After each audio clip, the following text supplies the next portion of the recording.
Selamat datang kembali di Arazi Story, tempat di mana kisah-kisah gelap yang pernah dikubur kembali diceritakan.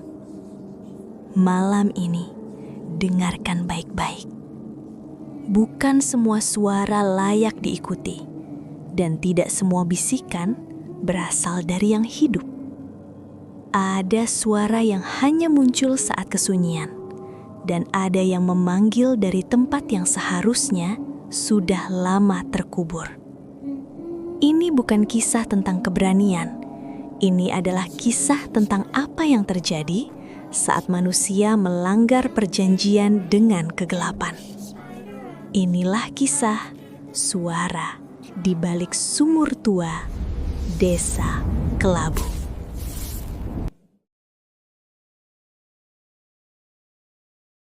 Desa Kelabu adalah desa yang tidak pernah benar-benar terang, bahkan saat matahari berada tepat di atas kepala. Kabut tipis selalu menggantung di udara, seperti sisa napas dari masa lalu yang tidak pernah pergi. Penduduk desa terbiasa hidup berdampingan dengan kesunyian, karena di desa itu, suara bukanlah hal yang selalu aman untuk didengar. Di pinggir desa, berdiri sebuah sumur tua yang sudah ada sejak desa itu pertama kali dihuni. Dinding sumur terbuat dari batu hitam berlumut, bibirnya retak-retak, dan bagian dalamnya selalu tampak gelap meski disinari cahaya. Tidak ada yang tahu seberapa dalam sumur itu sebenarnya.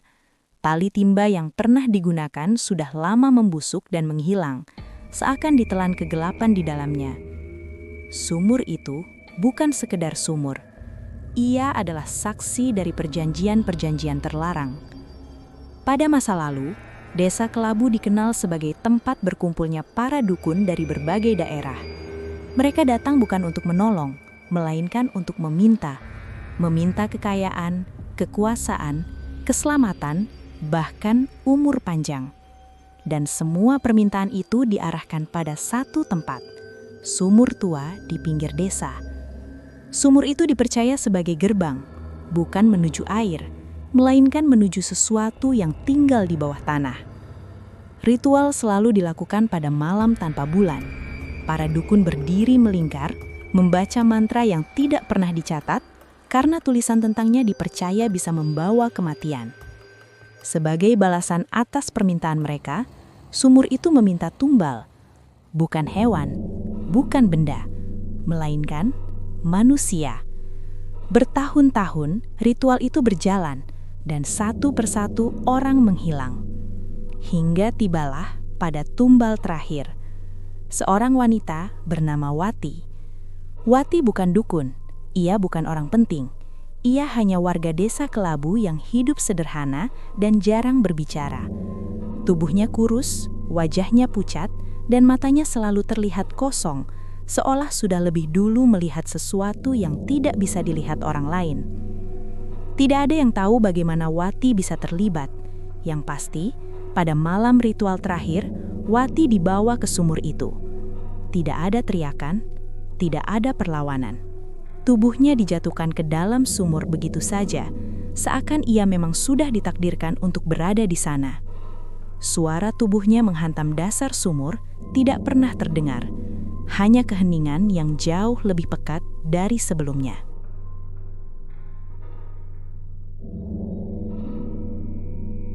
Sejak malam itu, ritual berhenti. Para dukun pergi satu persatu. Desa Kelabu mencoba melupakan. Namun sumur itu tidak pernah benar-benar diam. Awalnya hanya suara air, lalu berubah menjadi desahan samar. Setelah itu, suara seperti orang bernafas dari dalam tanah. Penduduk yang melewati sumur di malam hari sering merasakan bau tanah basah bercampur amis, seperti darah lama yang tertinggal di batu. Beberapa orang mengaku mendengar suara perempuan, bukan teriakan, bukan tangisan, melainkan bisikan panjang yang seolah memanggil dari dalam kegelapan. Suara itu tidak pernah jelas, tapi selalu terdengar dekat. Sangat dekat. Orang-orang yang mendekat ke sumur sering mengalami hal aneh. Pandangan mereka menjadi kosong, Langkah mereka melambat, seakan ada sesuatu yang menarik tubuh mereka ke arah bibir sumur.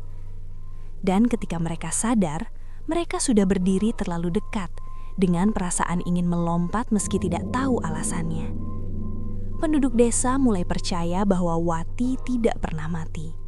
Ia hanya berpindah, menjadi bagian dari sumur itu sendiri. Semakin lama, suara dari dalam sumur semakin sering terdengar. Bahkan di siang hari, kadang seperti orang merintih, kadang seperti tertawa pelan. Anak-anak yang bermain di dekat sumur sering mendadak diam, menatap ke dalam, lalu berjalan pulang tanpa ekspresi.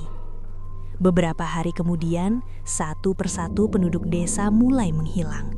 Tidak banyak, tidak sekaligus, selalu satu orang, dalam jarak waktu yang berjauhan. Seakan sumur itu tidak rakus, tapi sabar. Setiap orang yang menghilang terakhir terlihat berjalan ke arah sumur. Tidak ada jejak, tidak ada tanda perlawanan, hanya kabut yang semakin tebal. Penduduk desa akhirnya menutup sumur itu dengan papan kayu dan batu besar. Mereka berharap suara itu berhenti, tapi justru sejak itulah suara semakin jelas. Dari balik penutup, bisikan terdengar memanggil nama-nama yang masih hidup. Sumur itu tidak lagi menunggu dukun, ia memilih sendiri. Pada suatu malam, suara dari dalam sumur terdengar berbeda. Lebih dalam. Lebih berat, seakan bukan hanya satu suara yang berbicara. Sejak malam itu, desa Kelabu tidak pernah sama. Orang-orang yang tidur sering terbangun dengan telinga berdengung. Beberapa merasa ada air menetes di lantai rumah mereka, padahal atap kering. Sebagian melihat bayangan perempuan berambut panjang berdiri di sudut ruangan. Wajahnya tidak terlihat, tubuhnya basah dan hitam seperti batu sumur. Penduduk yang tersisa mulai meninggalkan desa. Rumah-rumah dibiarkan kosong, jalanan ditelan semak. Desa Kelabu perlahan menjadi desa mati. Namun, sumur itu tetap ada. Hingga kini, siapapun yang berani mendekat akan mendengar suara yang sama. Suara seorang wanita yang tidak pernah minta tolong, tidak pernah menangis. Hanya memanggil dengan nada tenang, seolah yang dipanggil memang sudah lama ditunggu. Dan dipercaya, jika seseorang terlalu lama mendengarkan suara itu, mereka tidak akan pernah benar-benar pergi. Karena sumur tua itu tidak membutuhkan tubuh. Ia hanya membutuhkan kesadaran. Wati bukan tumbal terakhir. Ia hanya penjaga pertama. Dan sumur tua di desa Kelabu masih menunggu.